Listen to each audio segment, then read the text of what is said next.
Meu querido, que a paz será contigo, se você estiver sozinho, paz será convosco se tiver duas ou mais pessoas, e paz será nesta casa se tiver uma ou mais pessoas reunidas numa casa só. Que Deus abençoe a todos em nome de Jesus. Essas três saudações são as saudações bíblicas, conforme está registrado nas Sagradas Escrituras, e vou deixar aqui na tela do vídeo os textos para vocês lerem em sua casa. Mas, primeiramente, vamos atentar para esta pregação com o que o eterno Deus, o Santo de Israel, tem a nos mostrar, tem a trazer a cada um de nós aqui neste lugar, em nome de Jesus. Bom, meus queridos, só uma observação rápida. Eu peço perdão se a captação do áudio não estiver muito bom, é porque eu estou gravando aqui no nosso esconderijo secreto, aqui na congregação, e até porque só estou gravando aqui em função de um barulho estarrecedor aqui na vizinhança. Hoje eu senti, da parte de Deus, um desejo ardente de trazer uma pregação falando sobre o tema Ainda te falta algo. Amém? Promessa é dívida, meus amados. Eu vou ler esse texto aqui para a honra e glória do nosso Deus, porque essa pregação o eterno Deus trouxe aqui na congregação para a cada um de nós, e também eu tive a oportunidade de trazer essa exposição dentro do coletivo, em umas raras oportunidades em que o eterno Deus me ordenou pregar dentro do ônibus. Então, é rara mesmo, tá, gente? Que é difícil eu pregar no ônibus. Só quando Deus manda, tá? Filemão, capítulo 1, versículo 15 até o 17. Amém? Porque bem pode ser que ele se tenha separado de ti por algum tempo, para que o retivesses para sempre. Já não como servo, antes mais do que servo, como irmão amado, particularmente de mim, e quanto mais de ti, assim na carne como no Senhor. Assim, pois, Filemão, se me tens por companheiro, recebe-o como a mim mesmo. Amém? Louvado seja Deus. Então, gente, essa pregação, ela fala basicamente sobre a questão de nós nos avaliar e também melhorar a nossa conduta, seja como servo de Deus Altíssimo, seja como pessoas secularmente falando. Ou seja, ele está falando da nossa conduta de vida aqui na Terra. E aqui, o texto de Filemão, eu utilizei esse texto como base porque nós tivemos um estudo aqui na congregação, na nossa caderneta Esquadrinhando as Escrituras, lição 24. Nós recapitulamos essa lição, essa que é a verdade, a carta a Filemão, e é uma carta lindíssima. Em breve estarei falando, se o Senhor me permitir, sobre esta carta tão revolucionária, tão impactante. Estarei falando porque é uma carta designada para os nossos dias atuais. E Filemão, pegando o exemplo base, ele tinha uma questão.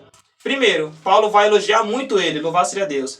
Era um homem fervoroso na fé, era cooperador, era o braço direito do apóstolo Paulo, era proativo, era inteligente, versátil, atencioso, preocupado com a irmandade e principalmente um homem hospitaleiro, acolhedor. Porque o que ele fez? No período tão difícil que a igreja de Colossos estava atravessando, no meio de tantas guerras e perseguições, ele decidiu abrir as portas da sua casa para receber a igreja, porque as congregações que havia na época foram destruídas pelo Império Romano.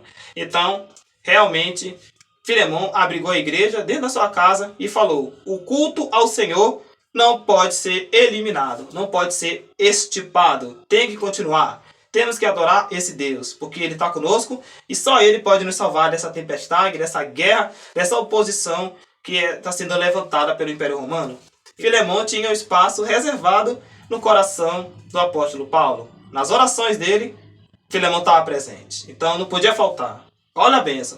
Aí ele vai falando: ouvindo o teu amor e a fé para com todos os santos, teu cuidado, teu acolhimento, mesmo de longe, mesmo estando em prisão domiciliar, né? O apóstolo Paulo estava preso naquele momento, segundo a maioria dos historiadores, e mesmo estando longe de Colossos, mas ele ouviu a fé e o amor que Filemão tinha para com todos. Isso é maravilhoso, gente. Isso é algo digníssimo. É uma dádiva de Deus.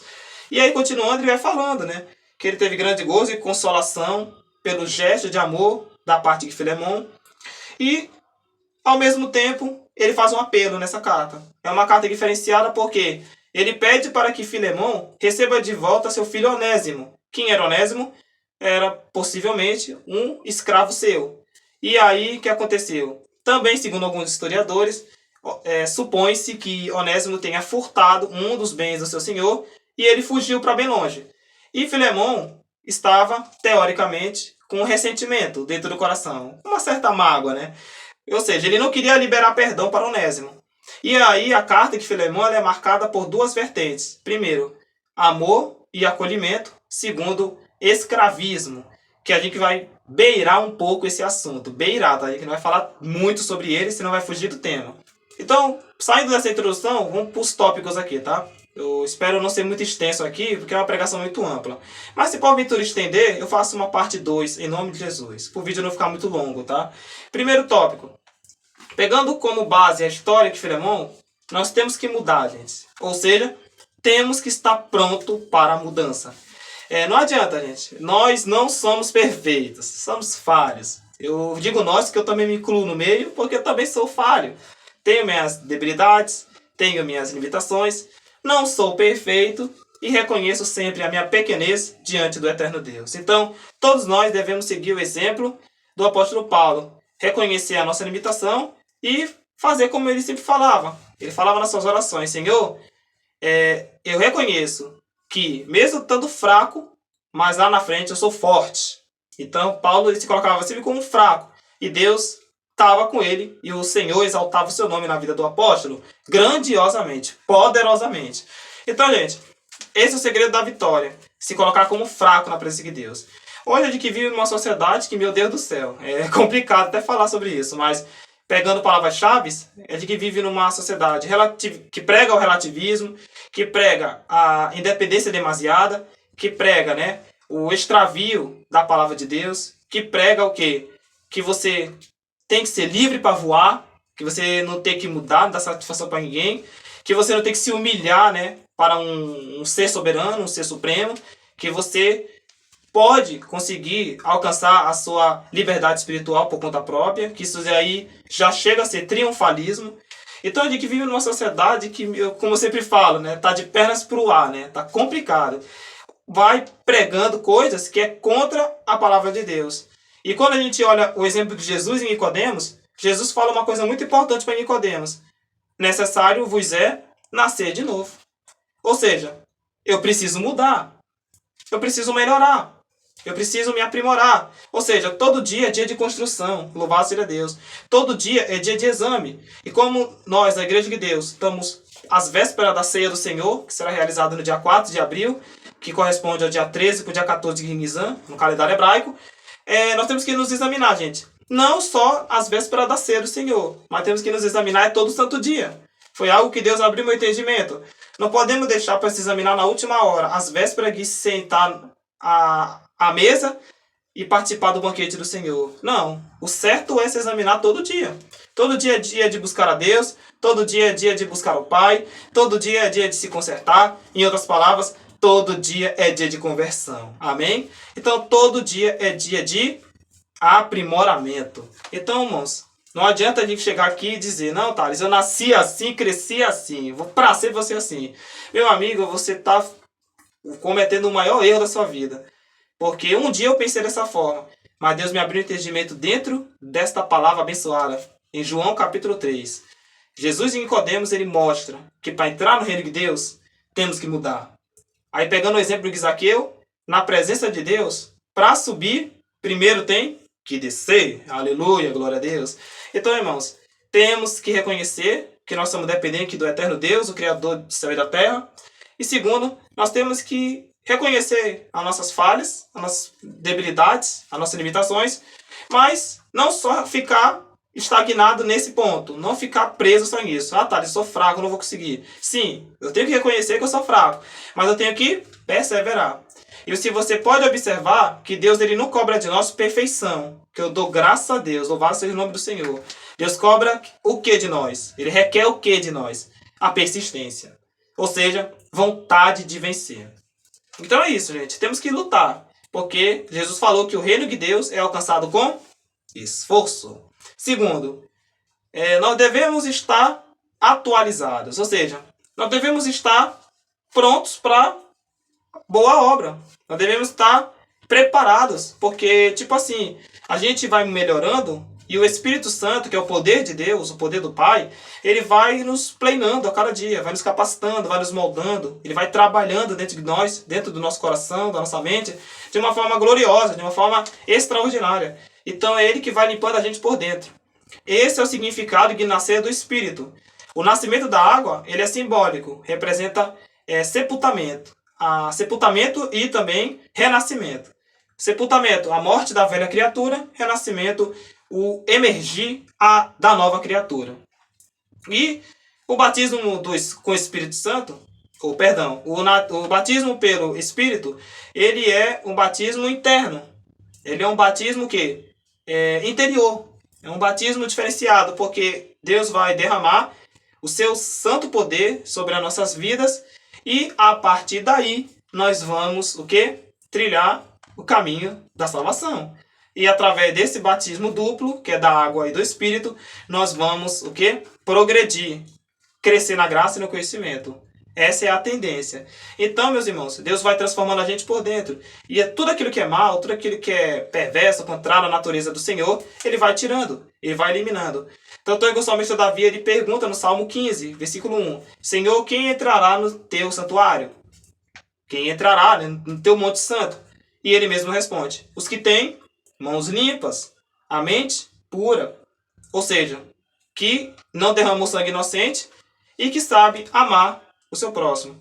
Então, irmãos, devemos estar prontos para mudar. Nós devemos ser maleáveis nesse ponto. A gente nunca está 100% certo. A única certeza que nós podemos cravar é com relação à palavra de Deus. A palavra de Deus ela é imutável, ela não muda. Mas nós, seres humanos, na parte social, filosófica, emocional, científica, psicológica, enfim, nessas áreas da nossa vida, querendo ou não, a gente também deve estar pronto para mudar. Amém? Nós devemos sempre fazer aquele determinado ajuste, né? Tirar aquilo que é ruim e colocar aquilo que é bom. No exemplo de Filemão, você pode ver que Filemão tinha muitas qualidades, mas por trás dessas qualidades tinha algo que precisava ser aprimorado por Deus. Ou seja, ainda faltava algo em Filemão para ele se tornar uma pessoa completa na presença de Deus. Não é perfeito, tá, gente? Não é perfeição, é completo, ou seja, compacto. Essa é a palavra. E aí o que acontece? Filemão precisava deixar que o Espírito Santo trabalhasse no seu coração e tirasse esse conceito de escravismo da sua mente. Então hoje é uma realidade no meio de nós, porque infelizmente existem pessoas que querem servir a Deus, mas não querem tirar essa trave do seu coração, essa capa. Não querem tirar esse argueiro que está no seu coração. A gente vê muito no exemplo dos fariseus e saduceus no tempo de Jesus. É uma realidade muito forte. Se eu fosse falar aqui, vai passar de 1 hora essa pregação, mas dando um spoiler rápido, Jesus falava o quê para eles? Sepulcro caiado. É forte essa palavra, é muito dura, mas Jesus falou. Então, o mestre falou, está falado. Sepulcro caiado. Lindo por fora, mas podre por dentro. Então, realmente, Jesus chamou aqueles homens de hipócritas e com razão, porque aqueles homens, eles, abre aspas, arrotavam santidade. Ou seja, fingiam ser uma coisa, mas eram outra. Viviam só de aparência. Então, gente, é uma realidade hoje nos dias atuais. E eu dou um conselho amigo para vocês, claro, inspirado por Deus. Não queira viver de aparência. Não queira viver só de capa. Não queira viver só por viver. Não queira viver para se mostrar para as outras pessoas. Eu digo até assim aqui na congregação. Se for para a gente se mostrar para alguém, nós devemos se lançar para Deus. Amém? Se é para mostrar alguma coisa, nós devemos mostrar para Deus o quê?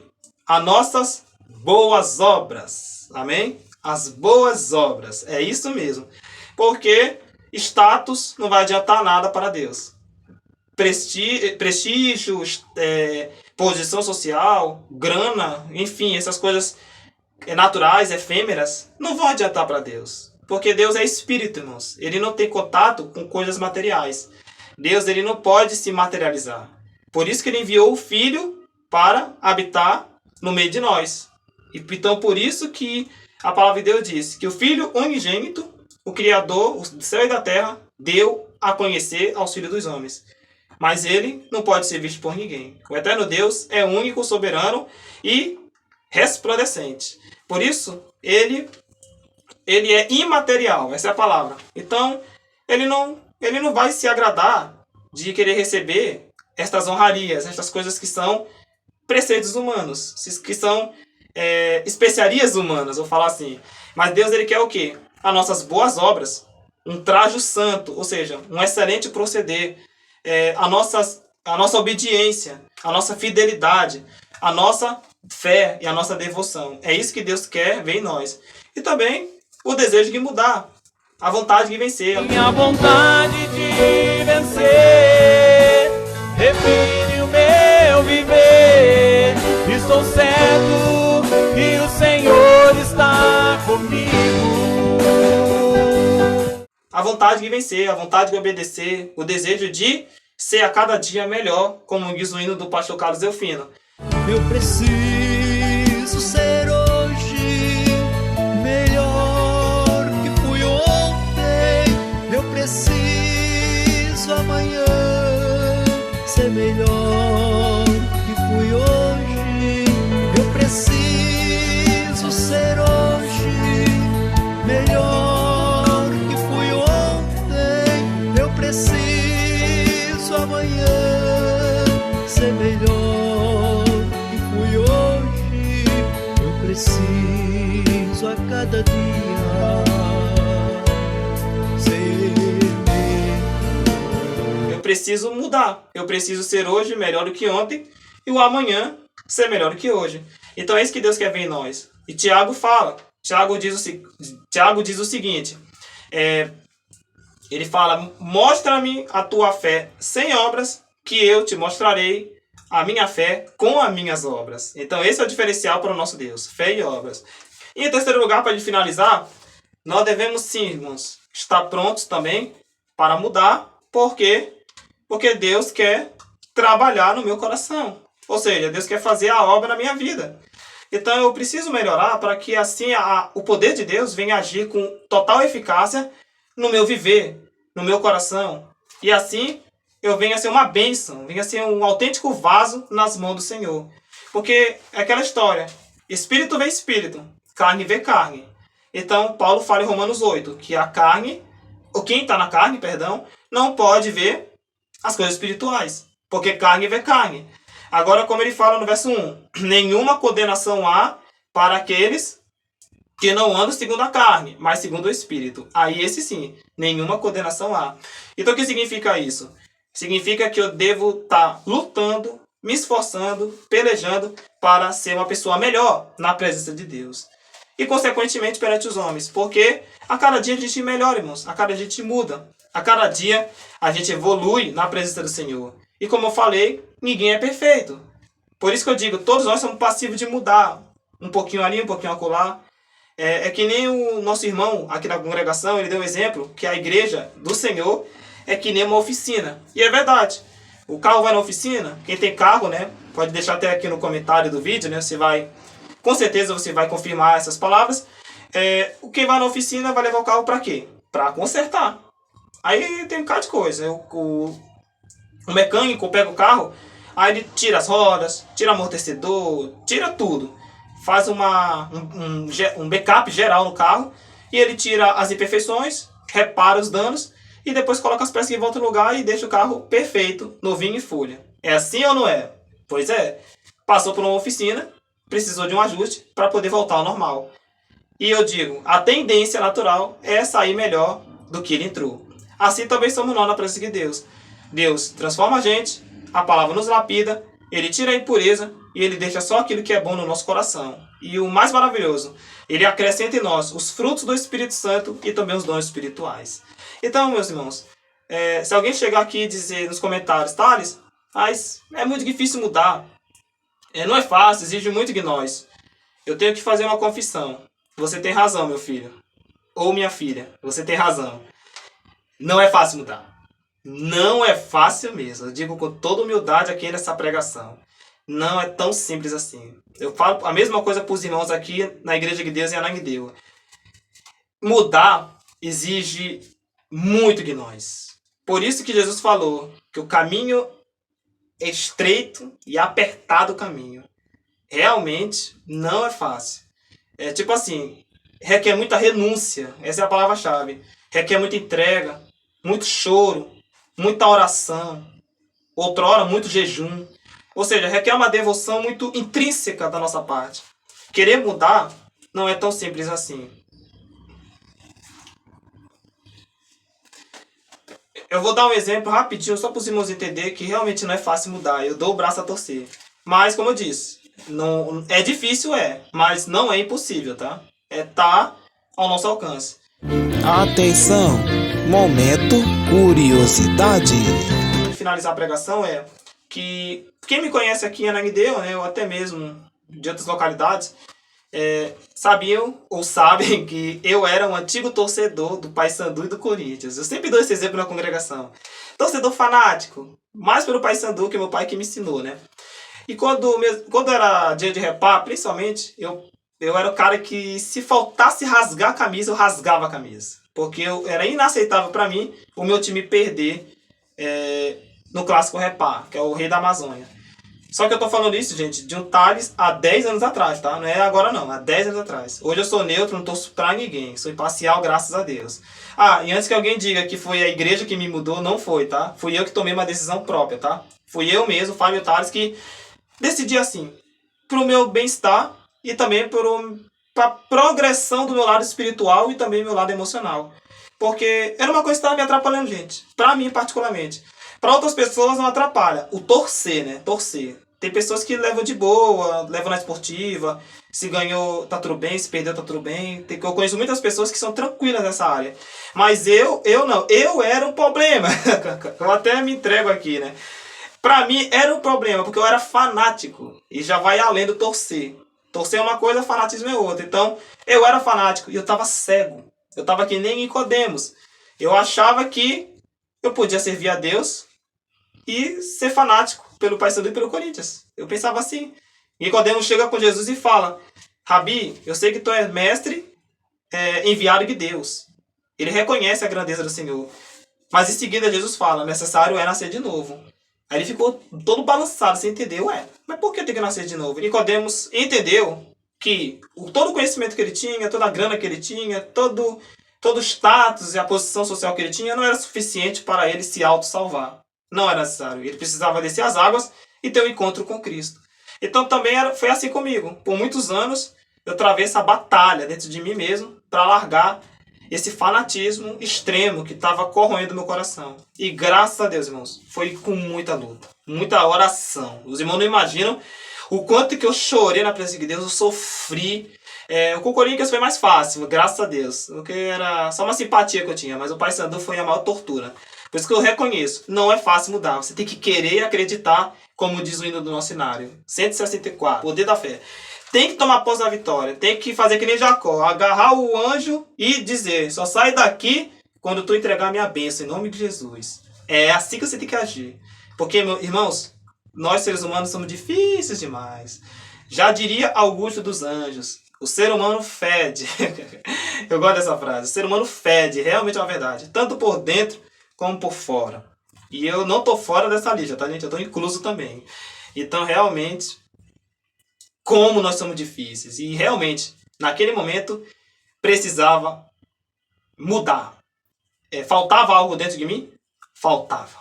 E eu tinha que tirar esse fanatismo do meu coração para deixar que o Espírito Santo, que é o poder de Deus, viesse fluir na minha vida com total eficácia e com plena espontaneidade em nome de Jesus. E foi assim que aconteceu. Então, louvado seja Deus, hoje eu posso dizer com toda a humildade, hoje eu me sinto liberto, segundo a graça de Deus. Aí alguém pode perguntar também: Thales, e hoje? Tu já está liberto? Tu tem alguma outra falha? Tu tem alguma outra coisa que tu precisa melhorar? Tenho. Apareceu, gente. Então é um processo. Eu me livrei de uma situação, mas apareceu outra, por incrível que pareça. Então vai aparecendo na nossa jornada. Então a gente tem que fazer... Agora eu vou dar um exemplo rápido aqui, as mulheres vão me entender. É um processo que é semelhante a aparar cabelo. Até mesmo o homem que tem cabelo longo, né? Geralmente ele faz isso. Mas é mais a mulher. O que a mulher faz? Ela corta todo o cabelo? Aparentemente não. O que ela faz? Ela pega e apara as pontas. Ela tira as pontas porque essas pontas que ela tira é justamente aquilo que vai prejudicar o cabelo delas. Vai prejudicar a qualidade. E ela deixa só aquilo que é aquilo que é bom, aquilo que é de qualidade. Ela só vai deixar aquilo ali que vai realmente ajudar, tanto na parte higiênica como na parte estética. Então ela vai deixar aquilo ali que é de propriedade. Então, eu vou falar assim, né? O principal ela vai deixar. E o restante, né? Aquilo que não importa mais, aquilo que não tem mais eficácia, que não presta, joga fora. Então, assim mesmo é a nossa vida espiritual. Aquilo que é bom vai ficando. Aquilo que é de qualidade permanece. Mas aquilo que é ruim vai tirando. Deus vai nos limpando. E a gente tem que ir aparando essas pontas para que Deus possa agir e habitar em nossa vida com toda a plenitude, com todo o regozijo e também com todo o afinco em nome de Jesus. Amém? Então, meus amados, era essa a pregação que o Eterno Deus queria trazer aos nossos corações. Finalizando, a pergunta que eu faço nessa tarde: ainda te falta algo? Pois é. Reflita no seu coração. Fique à vontade. Se você quiser deixar até alguma coisa nos comentários, você é livre. Você pode escrever aqui, fica à vontade. Mas se você não quiser escrever, não se preocupe. Não vou lhe forçar, tá? É uma pergunta para reflexão. Ainda falta algo na sua vida? E com essa pregação, você acredita que você precisa melhorar alguma coisa? Deus te tocou? Se Deus te tocou, amém. Louvado seja Deus. Esse é o intuito da pregação. Que eu venha diminuir e o Eterno Deus venha crescer. E que o Eterno Deus venha transformar vidas através dessa mensagem valiosíssima em nome de Jesus. Então, eu e você vamos crescer juntos, vamos aprender juntos, vamos aprimorar juntos e vamos buscar essa transformação. Vamos buscar essa mudança de vida. E aí, conforme diz a palavra de Deus, aquele que vencer, ele herdará o reino de Deus. Receberá a coroa da vida. Então é isso, irmãos. Reflita no seu coração essa pergunta. Ainda te falta algo? Que Deus te abençoe em nome de Jesus. Mover montanhas.